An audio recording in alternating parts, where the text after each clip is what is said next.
Naraday dire matagpuan tong kinadako ang kabaw no dire sa Tagum. Street ra ba? Oh, straight lang. So naraday guys ang kinadakuan mga kabaw. Sa tibok kalibutan. O to siya guys no, naraday ta dire sa Tagum no atong kinadako ang kabaw sa kalibutan guys. Di ba?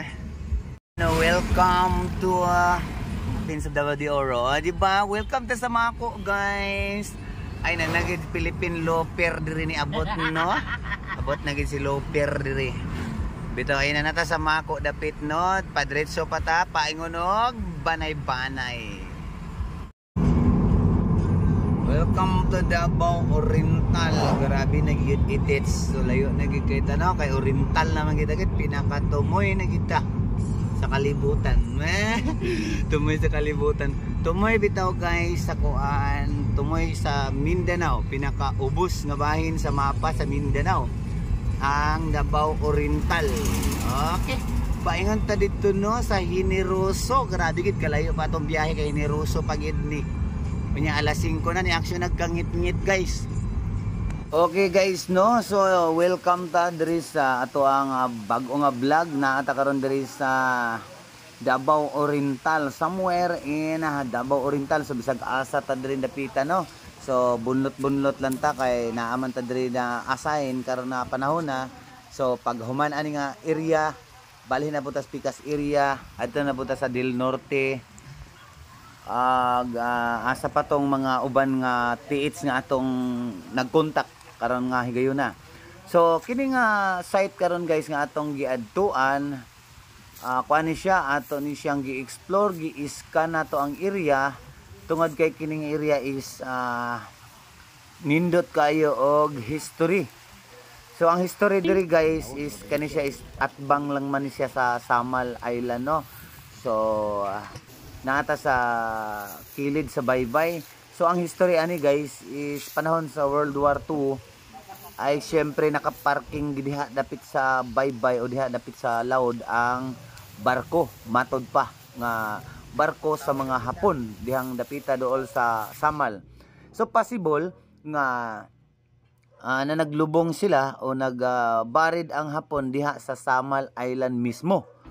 Pero sa mga nakalap nga mga history o mga balita sa mga taga dinhi matod pa sa mga katigulangan nga kining atbang sa Samal Island diri dapita sa Banay-Banay og sa uban pang lungsod niini do na po mga Hapon nga na nagkampo dinhi kilid baybayon and then pasaka sila bukid. So possible nga dinhi dapita na ay mga treasure.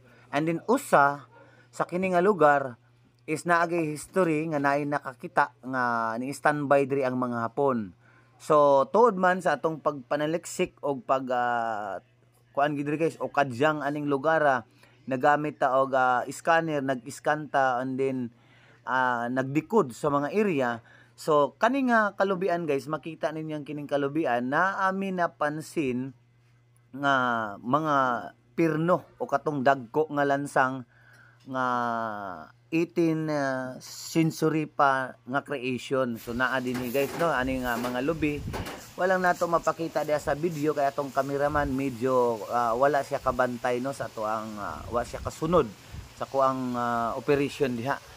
So wa niya kaya makuha og footage. So shout out lang ko aning naghawid sa laptop kani si Rodel Reyes. O nagkita gid mi ning Rodel Reyes no. Usa sa ako nga followers nga nitagbo o nakikita gid didto sa kani nga lugar.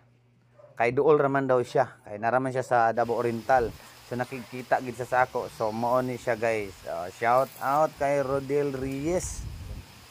And then kani siya guys ang among gi-scan din hindapita kay matod pa doon ako na barko din nga nawala or ni unload. Pero di ara gito sa may loud dapit baybayon. And then ang mga sakayan din sa Hapon naman na sila mga tagbot paingon diri aning mala.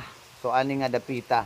So ang karaang balay dinhi o karaang tawo nga nakasulti dinhi nga nakagbalay o nakagpuyo diri dapita ang Hapon. Sumuto nga sa siginamong Okadyang o sa ginamo nga Sursuroy din dapita, nakakita gid mi og katong dako kay nga lansa nga kwadrado ang ulo, and then kwadrado iyang lawas, Pirno ang pangalan sa lansang ato no katong dagko kayo.